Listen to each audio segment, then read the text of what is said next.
Hi, it's Amanda DeVito Parle. Welcome to my podcast, At the Kitchen Table, where we will guide, inspire, and connect. I'd like to welcome Nathan Beck to my very first #1 podcast. Thanks for coming, Nathan. Thanks for having me. You're welcome. It is an absolute honor to be your first guest. Oh, well, thank you. I know. You know, this is something I've been wanting to do. This idea of like talking stuff out with people, thought leadership, brainstorming, sort of entrepreneurship, and just getting with people I like that I can kick around with to talk about business and family and interesting stuff. And so I thought of you because you're doing something new too. And so I thought maybe you could come and share how you came into your new thing. So I want to talk about that. Okay. You know, you did a variety of things in your life, including traveling for work and completely changing careers a couple of times. And I find that just super interesting. And so I really just wanted to introduce you into my universe and get a chance to just chat. So starting with, how did we come to know each other? Oh gosh. I specifically remember the conversation actually. And I was in Las Vegas. Yeah. For a friend's birthday celebration. Every story that starts with Las Vegas. And I remember there were a lot of rumors about who is now my wife, Betsy. Yeah. Your best friend since you've been 2 years old or something. Mm-hmm. And you looking up at me. Betsy and I weren't really dating at the time, but there were, rumors. People were trying to make the connection, right? I remember you looking up at me in Las Vegas by the slot machines and going, Nathan, that is my best friend in the entire world. And just going, wow, this lady, I don't know who you are, but you're pretty intense. And you've always been intense. Yeah. But I think it's because you're passionate about anything that you do. So I think it's a real pleasure to be able to be here with you today and sharing some of that passion that you have. So we've obviously been able to grow into close friends. Yeah. Raising kids together. 15 years ago, something along those lines. So it's been amazing. So what were you doing at that time? Like you were single and you were doing what? I was actually in a transition phase. Mm-hmm. Funny enough, from the real estate and property management industry into the hotel industry. Mm-hmm. And I just sort of started that journey in that hotel industry when we first met. And, that was obviously a long part of my life. A big portion of my professional career was spent in hotel management. Right. And so, it's just now that I'm transitioning back to some of the things that I did prior to that. Mm-hmm. So you're living in this loft in downtown Denver, and you owned a duplex with your brother. Or a triplex, maybe. Triplex. Tell me about that. How did you come to be in investment property and in real estate? It was the early 2000s. I'd been living in Denver for 3 or 4 years. And I was bored with what I did. I actually had another business that I was operating when I decided to get into the real estate business. And I thought, well, that was also the period of time when you couldn't lose money, right? You couldn't lose money nobody could lose money in real estate, the stock market. Everything was booming, right? Right, yeah. And I thought I need to get a little taste of that. This is a good business to be in. So I just made the decision. I hired somebody to run the business that I had owned at that point in time. Yep. Said I'm going to go get my real estate license and I'm going to start building my portfolio from that perspective. And 2003, I went and got licensed. Started working in real estate and property management. I found that there was a niche for the investor, the residential level investment property, that 1 to 4 unit type property, just from a financing perspective. Yeah. Coming up with financing was easy. Getting money to buy, you didn't need, in some cases, no money down, right? You had FHA at 3%. You had a lot of easy money out there to buy investment properties.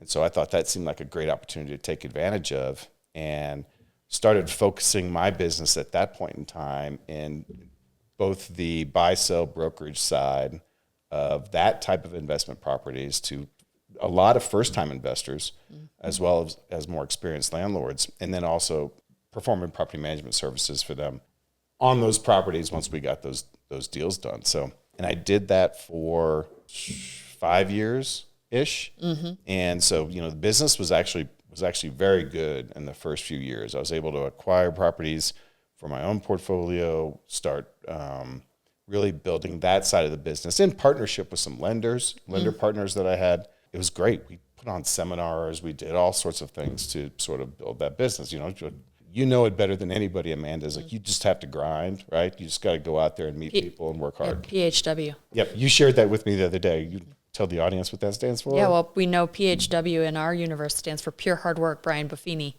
from Buffini and Company talks about PHW, Pure Hard Work. Yep. So you're just grinding it out. You're grinding it out. There's nothing more that you can do. And so, come 2007, 2008, what started happening around that time? Like you probably saw that in the business, and you understood that from a market perspective. But that's when the housing crisis happened. That's when the stock market started to lose some steam. It was when inflation started to pick up. Lending rates got higher. So all of a sudden, got all this free flow of money that happened for a number of years out there, and it became a lot harder to get that money, for those initial purchases, but then also for those people that were in those adjustable rate mortgages and adjustable loans. Those things started just skyrocketing. Yeah. And so it became very, very tough to maintain the business at that point in time. Like I kept chugging along and doing the best I could, but it got to a point where it got tough. The business got tough. I'm curious, in those years, who was kind of your biggest mentor? Who was kind of helping you fumble your way through this stuff? Like, who was that person for you that showed you some of this? I don't think I can point to any one person, which actually is a huge lesson that I learned during that time. Huh. And because I was doing a lot of this on my own. Yeah, there were other brokers and offices and things like that, and there were lenders that had been through this and knew the process. And so having that professional insight and that expertise was always great to communicate with them, right? And just talk like we're doing now, right? Yeah. Get ideas. But there wasn't that any one person. And I did a lot of it myself. Do you remember a time when somebody said, like, man, throw up your parachute, like things are going down? Like, do you remember that conversation in the recession? I don't. Because if there's one thing that you learn that I learned about the real estate business is a lot of people don't want to talk about when it gets hard. Sure. Right? Like when the problems start occurring and the headwinds hit you, right? Yeah. People don't really like to talk about that much. Now, that's okay because you want to accentuate the positives. In the long term, you know that those investments are going to pay off. If you can hold on to your properties and have great tenants and have great management, I must say, along the lines, you can weather the storm. You can weather any storm. Real estate always comes back. So it's good to have that positive outlook. But in many ways, people don't like to talk about the negative things that are happening when they see them coming or when you're in it. Yeah, and I find some of that is this entrepreneurial spirit is a spirit of optimism. And so they're just constantly like, it's going to be great. Everything's going to be fine. And so 2007, 2008, 2009, you make a career shift into what? I went to work for a property management company based out of Denver, and they owned a lot of different properties, communities around the country. I won't get into depth about that. I worked for them for about 3 years. I took a job, right? Yeah. They looked at it and said, hey, you've got a lot of experience in the real estate business. You're licensed. It's a great fit for this company. And so I went to work for them for a few years. I kept my real estate business going, but it had slowed at that point in time to a point where I could juggle both at the same time. Sure. And then over the course of a period of time, I scaled that back and just through natural progression sort of got out of that business. All right. So that leads you down this kind of a commercial property management road, or how did you end up in the hotel management business? I got a call one day from somebody who's still a great friend of mine. He was my number one mentor in the hotel space. He taught me everything I know, frankly. Yep. His name's Keith Jones. Yeah. And I don't know if he'll ever listen to this podcast, but Oh, we'd send it to him, and then Keith can know that you were number one. yeah, he was. And he reached out to me and hired me and thought that my experience in the property management and real estate space was going to be very good for their hotel company. And they had a big focus in extended stay hotels. And so at the same time... This is before VRBO and Airbnb. Oh, yeah, way before that. And so at the same time that there were troubles in the housing market and the lending environment, right? Hotels were having problems in the lending environment as well. So, Sure. they have a lot of debt on those hotels. Many hotels, when they're purchased or built, it's done with financing, and sometimes heavy financing. Not only, the initial financing, mezzanine debt, all these other things that go into financing a hotel. Well, these rates, especially on this mezzanine debt, they were going up now too, right? And so they had to figure out a way to adjust and adapt to that environment. So the idea was, let's make this, let's take advantage of the product we have and go after some of the residential longer term rental market. Yeah. And so that's what we really focused on. And frankly, it was highly successful and was able to weather the storm again, right? Adjusting, adapting, figuring out a different approach to things and weather the storm for that industry. And that's kind of how I made a name for myself in the hotel business. Yeah, but you end up in ownership somewhere along the way. So how did that come to be? One thing led to another. Yeah. And I was, again, I luckily was able to make Now, do you think it was luck, Nathan, or do you think it was something else? I think there's always a little bit of luck. There's timing. Yeah. There's hard work. There's ingenuity. There are many different things that go into where you get to where you are. Hard work's always going to pay off. Yep. But I think you also have to be smart, and you have to be nimble and adjust to the environment that you're in and find ways to be successful even in a downtime. And that's what we were able to do.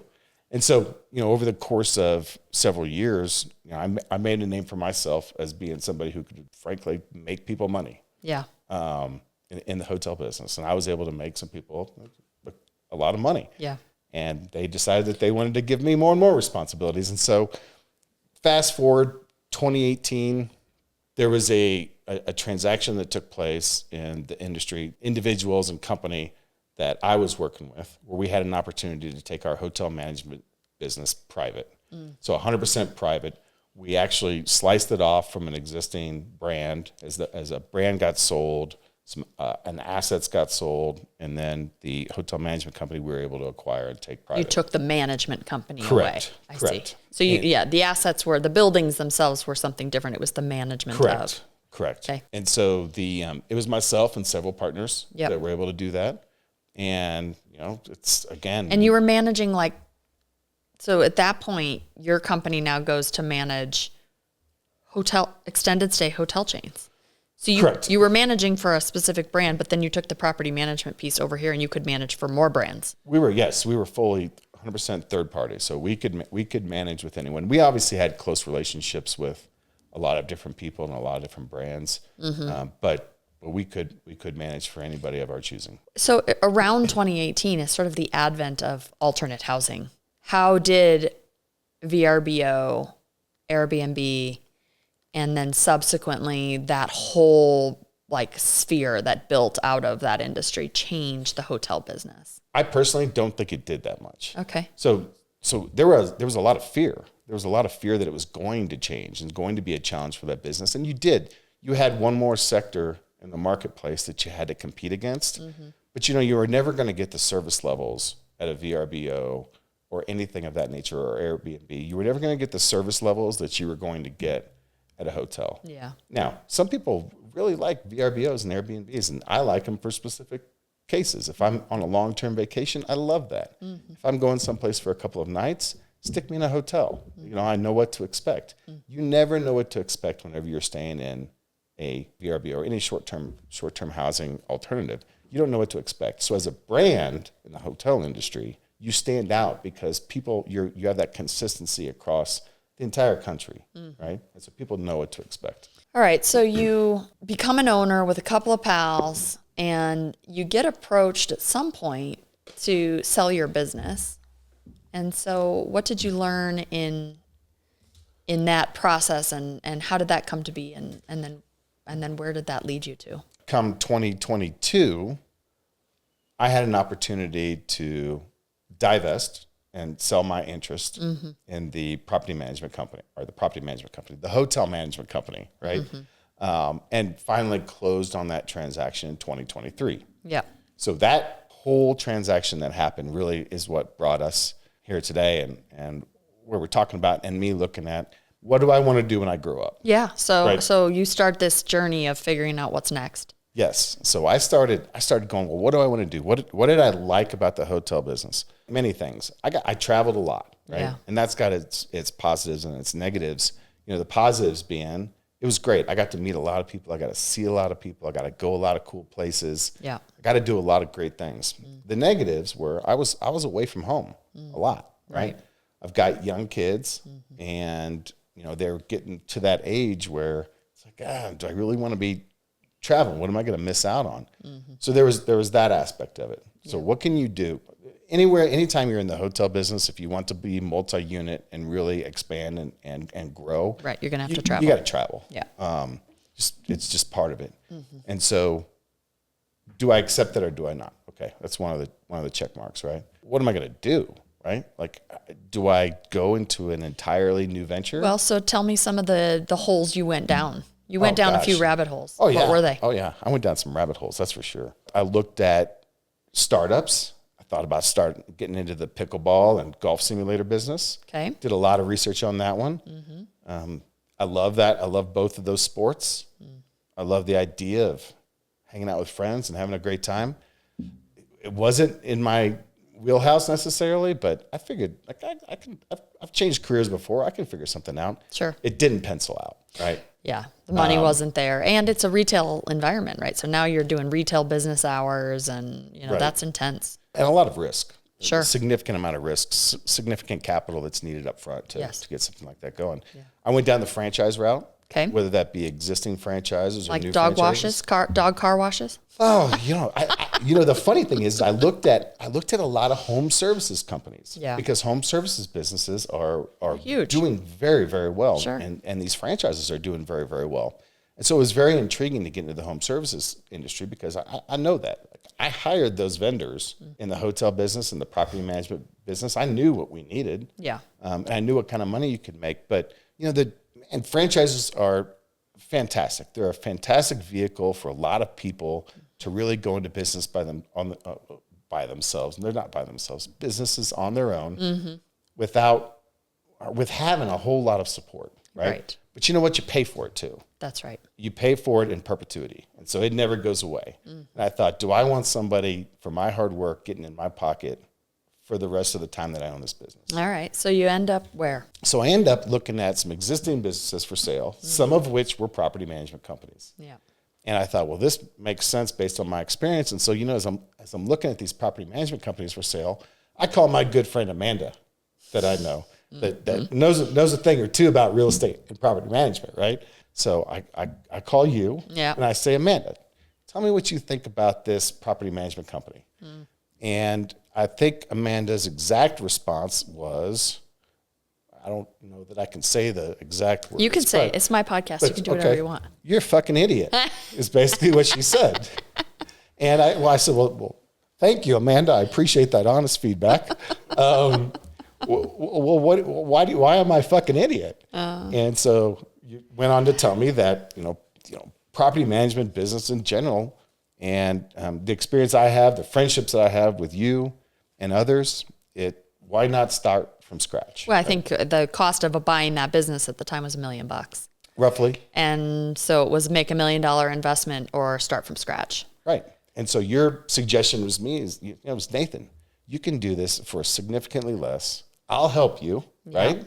And bootstrap this thing up. Just get this thing going. All right. So tell me the name of your new company. Elevated Property Management. And what do you do? And we manage residential rental properties for landlords.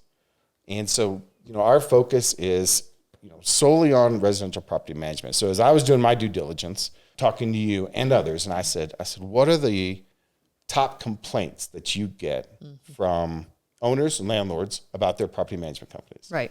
And some of the things were communication, right? Very poor communication, very poor accounting practices, little visibility into the actual performance of the property, right?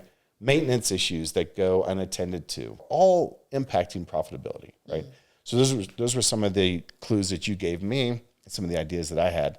And so I said, okay, well, if we're starting from the ground up, let's try to solve those.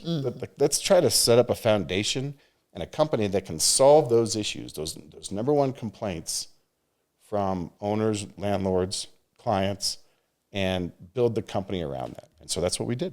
And I just think, there's this conscientiousness to all of that, right? This higher level conscientiousness with your agent peers. If somebody's a sales agent, they don't want to be in property management. And if somebody's in property management, oftentimes, they can trickle into sales, and that's the threat of the two sister businesses. And so real estate agents don't want to give away a lead to be property managed for 1 to 2 years to lose the sales piece of the business back to a property manager. And so you've made some promises to your realtor clients around, giving those leads back. What does that look like for you? We do not do buy-sell brokerage, period. We don't do it. We never will do it. Yeah. I challenge a lot of people to go out there, find a property management company that doesn't have a buy-sell brokerage attached to them. Yes. So if you're a realtor and you have a client that for one reason or another, it could be an investor looking for investment properties, it could be what we call an accidental landlord these days, right? Are you going to refer that person to your competition? Yes, exactly.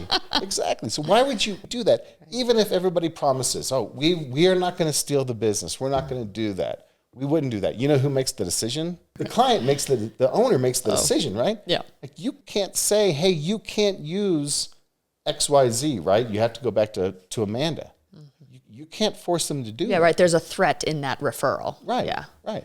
And so our commitment is we're not going to compete, period. We won't do it. Yeah. We do not have a buy-sell brokerage. Yeah. I think it's a good business model. I think the modeling for it just says this is a place of trust.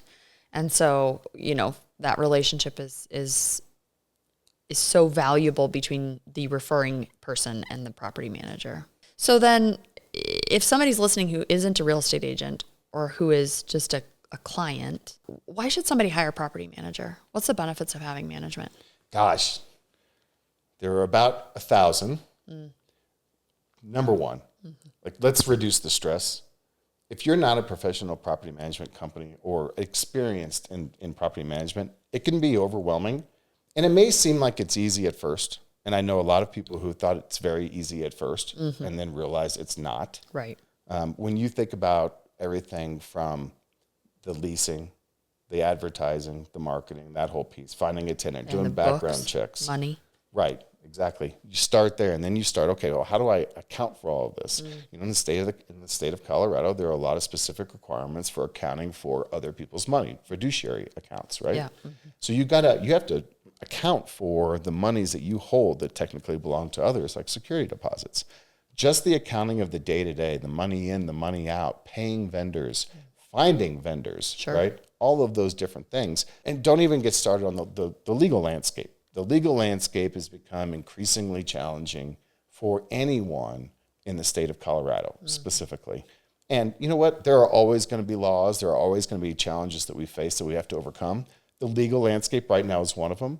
But as a property management company, first and foremost, we employ the experts, right? We go to the legal experts and get their advice, have them prepare documents, review our procedures, everything that we do to make sure that we're above the law in everything. Right. I should, above the law probably isn't in the line right with term. the law. In line with the law. Nobody's above the law. Yeah. So that just the stress of having to deal with all those things, we love to help people out with that. Take that stress off their plate. And ultimately, if you own rental properties, you want to make money. So we're going to be able to know the best rates, right? The best rents. We're going to be able to turn around those vacant units as fast as possible because of our extensive marketing efforts that we do, our advertising, everything. So taking the stress out, maximizing profits, and maximizing return. Oh, yeah. Okay. So, so let's say you're little property owner, accidental landlord, you call them, which is hilarious. And they've got 2 or 3 little rental properties, perhaps. Maybe mother died, they left a home. Maybe their first condo they still own, and now they've got 2 or 3 properties. What does that cost somebody to hire a property manager? What does that look like? When you think about property management, and there's a cost. We're in business to make money. Yeah. Usually, we're flexible with whatever the needs of the individual owner are, right? So, but there are several different aspects that could incur costs. So there's the leasing process, which is a very in-depth process, right? There's marketing, there's backgrounds, there's everything that goes into the actual leasing process. But you're doing all that. You're pulling background checks on people. You're Absolutely. meeting them for showing the property and opening the property up when it's time to be released. You're dealing with all the leases, all the day-to-day nuances, collecting the monies. And okay, so keep going. So good. Thank you for explaining that. I know you're a contract expert. And so you might understand that more than some, but just, I hate to say it, but like buying a house, there are a number of required documents that you have to do per state law. And so we go through that whole process. We've got systems set up to address all of those things. We've got all the documents. We've got everything anybody needs. They're produced to protect the landlord, to protect their interests, right? So there's the leasing part, right? And so there's a cost that goes along with the leasing and how extensive that is. There is also the ongoing management of the properties. So there's a fee that's involved in that. Well, like how much? Well, that fee can vary. Okay. But like, is it like 10% of the total rents? Is that like something that's kind of customary in the industry, or is there no such thing as customary rates in the industry? There are customary rates. Okay. You have to be very careful when you look at the rate a company is charging. Okay. Companies will charge anywhere from, say 8% of the monthly rents up to 15% based on the services that they provide. Okay. Now, it's important for a customer, if they're interviewing property management companies, to explain what services, what are they getting for those fees? Well, I feel like the industry could have so many traps. Like if I didn't know you and know what you do, like how do you choose a property manager? You ask the right questions. Okay, what would those be? And one of the things that we do, and I've got some great stuff if you look on our LinkedIn or Facebook pages. Okay, great. We've got some great information on there, and I'm always happy to provide this in a consultation as well. Okay. And that'll be the first thing that I would ever do with a client. As you're interviewing property management companies, ask a few things. There are some things, what is included with the fee, right? That's big one. What's included with the fee? Are you going to handle all the maintenance calls for it? If somebody calls at 2:00 in the morning with a water leak, Right. Are you going to handle that for us? We do. One of the big pitfalls that I see, I shouldn't say pitfalls, but it reduces a landlord owner's return on investment. One of the things I see these days is, pet fees, right? All of these ancillary fees that go into property management. One of the things that I used to dislike significantly about the hotel business were all of these add-on fees. The junk fees, yeah. All the junk fees. You go to check into a hotel and they're like, well, your internet's going to be another $20 a night, and you have this resort fee, and you have all these other fees that go into it, right? Well, so there are some similarities in the property management business as well. So if you are a pet owner, right? So you're going to pay a pet deposit, you're going to pay a pet fee every month. There are other fees that go in the property management business as well.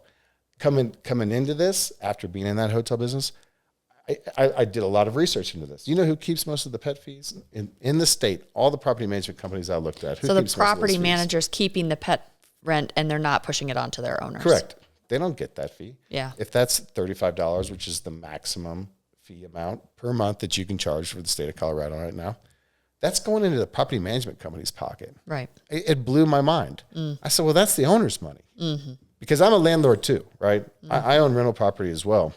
If that pet fee is being paid to my property because that pet could potentially do additional damage and wear and tear on my property, I should be getting that money, right? Right. And so we don't do that. We don't keep all of those fees for ourselves. Now, we keep a percentage, whatever percentage of the management fee we've agreed upon in advance. We keep a percentage of all gross income. But there's little things like that I think people should ask questions about whenever they're interviewing a property manager. So what else are they watching for from the property management angle? They sign a property management agreement with you. So if I'm the owner, landlord, and you're the property manager, you and I have a written agreement together. That's our property management agreement. And then you sign an agreement with the tenant, or I sign an agreement with the tenant. How does that triangulate? So we sign on behalf of the landlord. So we don't own the property, right? But we have the authority from what the owner has given us. This agreement. Correct. To sign, act as a fiduciary here. Yes. Yeah, okay. To sign those agreements on behalf of the owner. Okay. So the property manager then signs an agreement with the tenant. And that agreement, is that given to your owners? Do your owners have copies of your leases then? Absolutely. Okay. So, one of the things when we talked about before we got into this, right? Yeah. Visibility and accountability. Sure. Those are huge, right? Yeah. So, the systems that we use, the software that we use, it's very robust. Every single document that's related to that property it goes onto a portal that the owners can go in and look at any given time. So they can look at every single document that they have signed. They can look at every single document that the tenant has signed. I want full visibility, no questions, right? Yeah. If you have questions about the documents, yes, let's talk about them. But there's never going to be anything that we do that an owner doesn't have 100% visibility to. Transparency. So I think since this is your first podcast, number one, you should kind of talk about how you got here, right? So you've been in this business a very long time, and no one would know it by how young you look and how great you look, right? They're like, how does she have all of these decades of experience in the real estate business? So why don't you talk a little bit about how you got here? Well, it's interesting, the real estate space. I'm a second generation realtor. The real estate space. For those people who know me know that my dad was in real estate, and I joined the family business out of college at a fashion degree from Colorado State University. I don't know what I thought I was going to do with that, but looked good. And I shadowed my dad for the better part of 6 months, and he was my mentor, and gave me kind of the school of hard knocks, which was go figure it out. And but I had spent my whole life listening to his conversations with his clients and knowing the business, and so I would say that head start, got me to mastery quicker. And so I feel like I got to mastery in real estate maybe faster than some people do, but I just became sort of a thought leader, and I enjoyed having conversations with people. I enjoy the kitchen table, just like you and I are kind of sitting here now. This, for me, is my favorite part of the business, the people part of the business, the conversation, getting to know people and actually caring deeply about them, finding a way to serve their family. And this combination of liking people and liking the work I was doing put this just tremendous abundance ahead of me. And every time I was somewhere, I would run into somebody and they'd say, I need your brain. Or I'd be at like an event and they'd be like, yeah, Amanda, I've been meaning to call you. I need to ask you about something. I need something from you. And I kept saying, man, the conversations I'm having offline with people about running a business, about being, hiring an assistant or managing property or managing a real estate transaction or, keeping good books or all the other entrepreneurial things that we have to do in our business. People wanted my advice.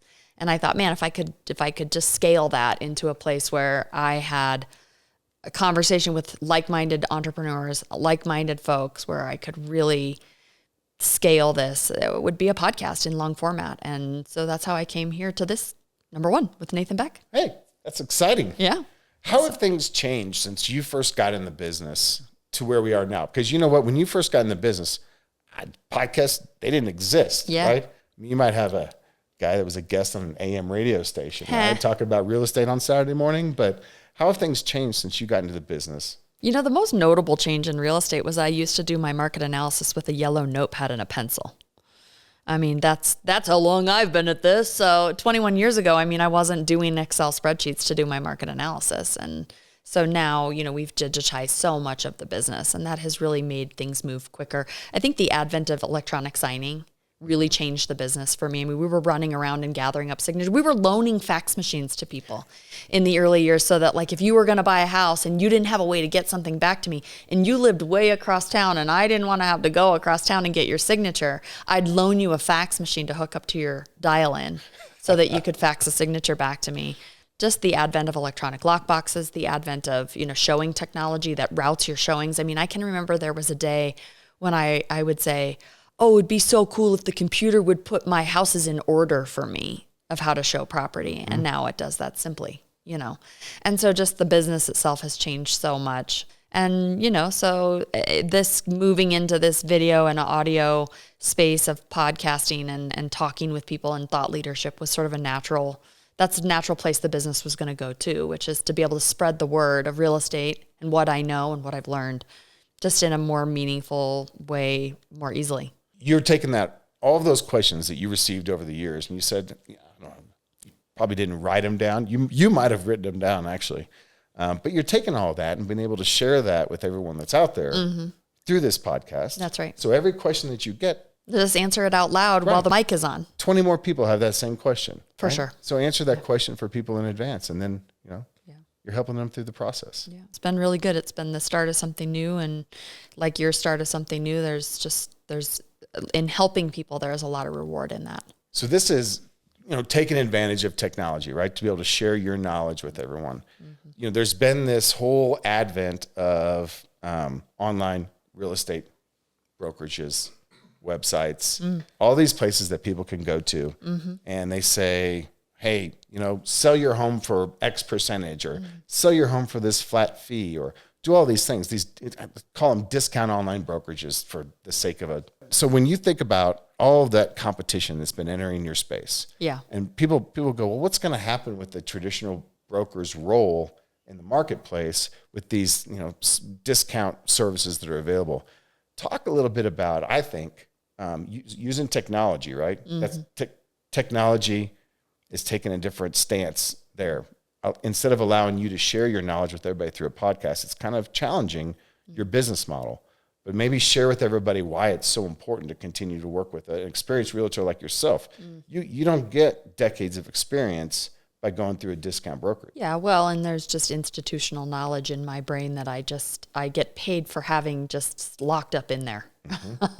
And so there's just things that are up here that, you just can't know until you know them. And so, like in anything in life, you get what you pay for. I figured out a long time ago that if I brought good value and I did a good job for people and I connected them with my vendors and I offered them good advice and I held their hand through the transaction and I took good care of people and then I did what I said I was going to do and I showed up on time, well, then the rest was there.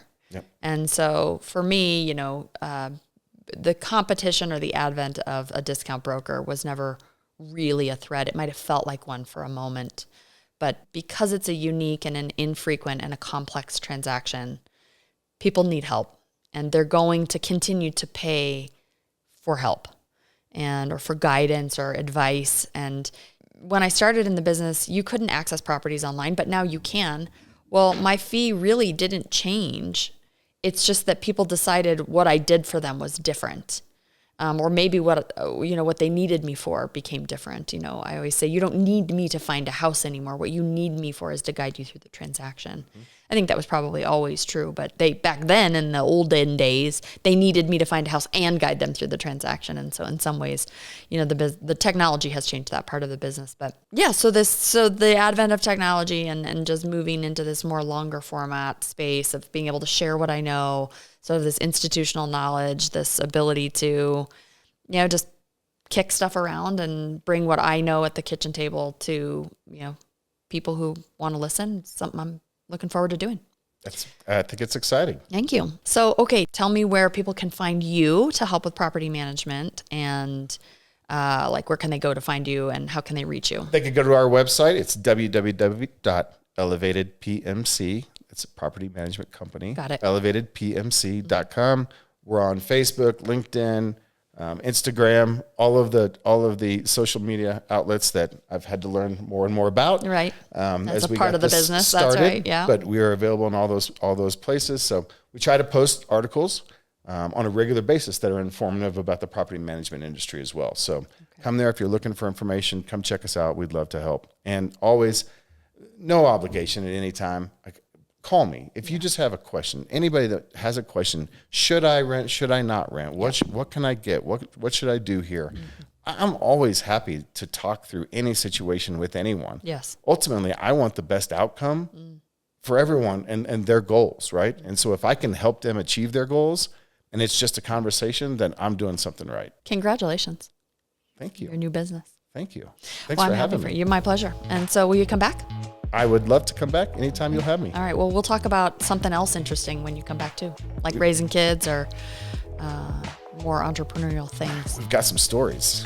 All right. Nathan Beck, Hey. Elevated Property Management. Thanks for coming. Thank you, Amanda. You bet.